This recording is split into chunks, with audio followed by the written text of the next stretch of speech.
એ વાત સાચી છે કે ગુજરાતમાં ભૂતકાળમાં બધા મુખ્યમંત્રીઓ ડાંગ જેટલી વખત ગયા હશે એના કરતાં વધારે વખત હું ગયો છું.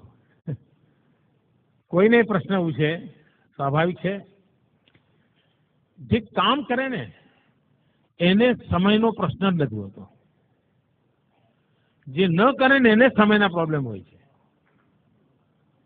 તમે જોજો, આ દુનિયાનો નિયમ છે.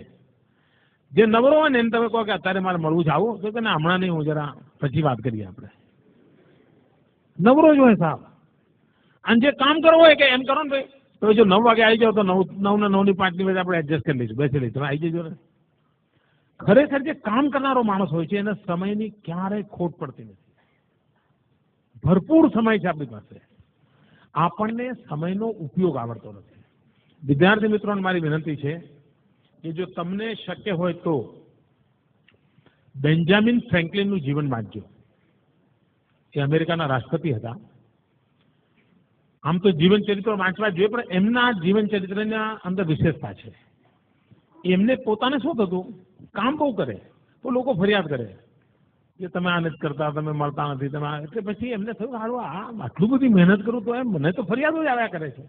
એટલે એમણે અભ્યાસ ચાલુ કર્યો પોતાનો અને એક ડાયરી બનાવી અને એમાં એમણે લખ્યું ભાઈ કરવા જેવા કામો કેટલા કર્યા, ન કરવા જેવા કામો કેટલા કર્યા, ન કરું તો ચાલે એવા કામ કેટલા કર્યા, કરીએ તો એ ઠીક ને ના કરીએ તો ઠીક એવા કામ કેટલા કર્યા. અને પછી ટીકમાર્ક કરવા માંડ્યા. સોમવારે જેટલા કામ કર્યા બધું ટીકમાર્ક કરે.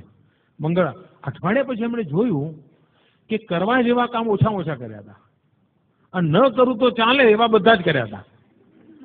આપણને જ ખબર નથી હોતી કે હું આ ન કરું તો ચાલે ભાઈ પછી કરી દેવાય તો ને, આપણે નક્કી નથી કરતા, પ્રાયોરિટી નક્કી નથી કરતા. અને આ જો સહેજ આપણે ટેવ પાડી દઈએ કે કરવા જેવા કામોમાં કોઈ કોમ્પ્રોમાઇઝ નહીં, તો તમે જોજો તમારા બધો સમય ઉપજાઉ થઈ જશે. એમાંથી કંઈ ને કંઈ આઉટપુટ મળ્યા કરશે. બીજું, કેટલાક લોકો એમ કહે છે ખૂબ કામ કર્યું એટલે થાક લાગ્યો. આ ખોટી વાત છે. ખૂબ કામ કરો એટલે થાક જ ના લાગે. ખૂબ કામ કરો એટલે સંતોષ થાય. તમને સાહેબે હોમવર્ક આપ્યું હોય, વધારે આપ્યું હોય, પણ જો પૂરું કરો એટલે કેવું હાશ એવું થાય છે કે નહીં? આ સત્ય છે. અને બાકી હોય તો મમ્મી હું દૂધ લેવા નહીં જાઉં, મારું લેસન બાકી છે. મમ્મી હું નાના બહેન નહીં જમાડું, મારું દૂધ બાકી છે. અરે મમ્મી તું રેડિયો બંધ કરીને મારું લેસન બાકી. એવું ચાલે ને ઘરમાં? કારણ કામ બાકી છે.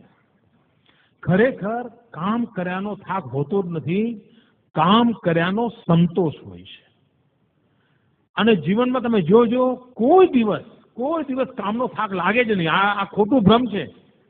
બહુ કામ છે, થાકી ગયો. કાં તો પછી તમે ન કરવાના બધું કરતા હો તો થાકી જાઓ. અને તેથી સમયનો ઉપયોગ કેવી રીતે કરવો, સમય બરબાદ ન થાય એના તરફ આપણું ધ્યાન હોવું જોઈએ. મને યાદ છે એકવાર હું કેકા શાસ્ત્રીજી, તમે નામ સાંભળ્યું હશે, બહુ જ મોટા આ રાજ્યના ખૂબ મોટા વિદ્વાન, એમની સાથે એકવાર હું પ્રવાસમાં ગયેલો અને લગભગ 10 દિવસનો મારો પ્રવાસ હતો. અને મને એમ કે આ વડીલની સેવા કરવાનો મને અવસર મળ્યો છે, એમની સેવા કરું. એ વખતે એમની ઉંમર લગભગ 85-90 ની આસપાસ તો હશે. એ ગુજરી ગયા ત્યારે એમની ઉંમર 102 વર્ષ હતી અને આપણે એમની શતાબ્દી લીધી હતી. એમણે 250 કરતાં વધારે ગ્રંથો લખેલા હતા. તો મેં એમને 10 દિવસ બરાબર ઓબ્ઝર્વ કર્યા. તમને આશ્ચર્ય થશે, એમણે શબ્દકોશ લખ્યો છે, ગુજરાતી શબ્દકોશ. માનો કે રેલવે ફાટક હોય અને રેલવે ફાટકમાં અમારી ગાડી ઊભી રહી હોય તો આપણે શું કરીએ?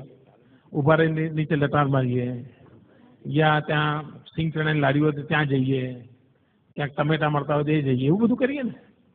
મેં જોયું કે જેવી બસ ઊભી રહી નથી કે પોતાના થેલામાં ચોપડો કાઢ્યો નથી, તરત આમ લખવાનું ચાલુ જ કરી દે અને ફરી પાછી ફાટક ખુલે અને બસ ચાલે પછી અમને મૂકી દે. મને એમ થાય કે આ માણસ સમયને કેટલો બધો ઉપયોગ કરે છે. રાત્રે ક્યાંય પહોંચવાનું હોય, ધર્મશાળામાં ઉતરતા તો હું એમના માટે કે પથારી લેવા જઉં, એ પહેલાં તો એ પોતાનું જે થેલો હતો એનું ઓછું કરીને સુઈ ગયા હોય. મારે એમને રાત્રે ઉઠાડવા પડે, કશું નહીં, કોઈ અપેક્ષા જ નહીં. ત્યારે હું જોતો હતો કે આ વ્યક્તિ આટલું બધું કામ કેવી રીતે કરી શક્યા હશે. સમયનો એટલો અદભુત ઉપયોગ કરતા હતા એ.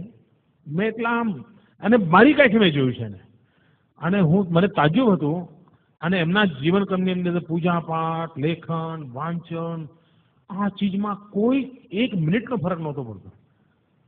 અને 10 દિવસનું એટલું હેક્ટિક શેડ્યુલ હતું. એ ઘરે રહીને જેટલા કામ પૂરા કરતા હતા એટલા જ કામ એમણે પ્રવાસમાં પણ પૂરા કર્યા. એટલે મારા મન પર એની અસર હતી. અને 85-90 વર્ષની ઉંમર, આપણા ઘરમાં આપણા દાદાજી 85-90 વર્ષના હોય તો શું કરતા હોય તમને ખબર છે ને? આ 85-90 વર્ષની ઉંમરે અને 103 વર્ષ જીવ્યા. જીવનને કેટલું પરફેક્ટ એમણે રાખ્યું છે એનો તમે અંદાજ કરી શકો છો. તો સમયનો સદુપયોગ આ મંત્ર લઈને જો ચાલીએ, કરવા જેવા કામોને પૂરા કરવાનો આગ્રહ રાખીએ, કામમાં આનંદનો ભાવ અનુભવીએ તો આપણને ચોક્કસ પરિણામ મળે.